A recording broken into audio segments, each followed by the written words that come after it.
Listen to part of a lecture in a philosophy class. The professor has been talking about ethics. Okay, if we're going to discuss goodness and justice, what makes an individual good or a society just or virtuous, then we need to start with the ancient Greeks. So we'll start with Plato, Plato's philosophy. Now, some of you may have studied Plato's philosophy in some other course, so this might be easy. Okay, at the risk of boring you, let me give you just an overview of Plato's ethical theory. Plato says the soul has, and by soul, he simply means that which animates the body, gives it life. Anyway, he says that the soul has three separate parts, called, faculties, which I'll come back to. He believed that goodness in an individual was to be found when the three parts of the soul worked together, when they weren't in conflict but existed in harmony.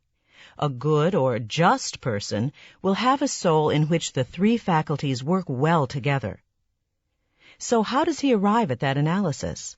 Well, he starts out in his very famous work, The Republic. He starts out by saying it's very difficult to get a grasp on what the individual soul looks like.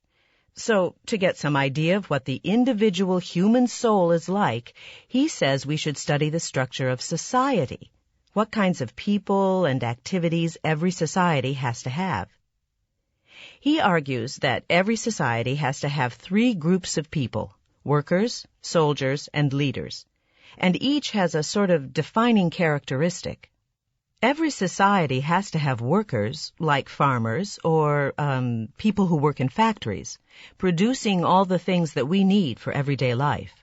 And according to Plato, the key feature of workers is that they're focused on their own desires or appetites, interested in satisfying the needs of the body. So workers are associated with desire. Okay? Now, if you live in a society that has a good amount of wealth, good agriculture, good industry, other societies are probably going to try to take it. So you need a class of soldiers, who are supposed to protect the state from external threats. Well, these soldiers, they're going to be in dangerous situations quite frequently, so you need people with a lot of high spirit, an emotional type of individual. Emotion is what characterizes this group. And then, Plato says, the third group you need is leaders. Their main role will be to think rationally, to use their reason or intellect to make decisions. As decision-makers, leaders determine what the state is to do, how the affairs of the citizens are to be run. Plato then asks himself, okay, assume we've got such a society with these three groups. When will this society be a good, a just society? Well, you can only have a good society when its three parts are working well together, each doing its proper thing. And Plato believes this can only happen if workers and soldiers learn moderation or self-control. But why? Why do workers and soldiers have to learn self-control? Well, how can a society flourish if the workers and soldiers don't control their desires and emotions? Plato thinks that if they aren't under control, workers will sleep too much and play too much, so they're not going to get their jobs done. And soldiers need to channel their high-spiritedness in a certain direction, precisely by being courageous. But you're not going to get that automatically. You need to teach them this kind of moderation. So you need an educational system that, first of all, will train the leaders so that they'll make good decisions, so they'll know what's wise. Then make leaders responsible. Turn over to them the education of the other two groups.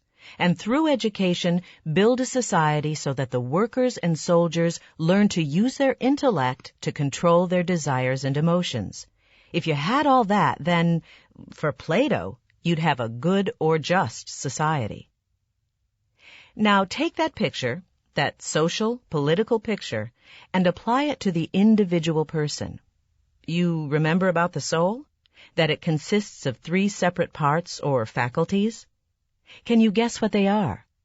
Desires, emotions, and intellect. The characteristics associated with the three groups of society. And can you guess how Plato defines a good or just person? Well, it's parallel to how he characterizes a good or just society. The three parts have to be in harmony. In each of us, our desires and emotions often get the better of us and lead us to do foolish things. They're in conflict with the intellect. So to get them to all work together, to coexist in harmony, every person needs to be shaped in the same way that we've shaped society, through the educational system. Individuals must be educated to use their intellect to control their emotions and desires. That's harmony in the soul.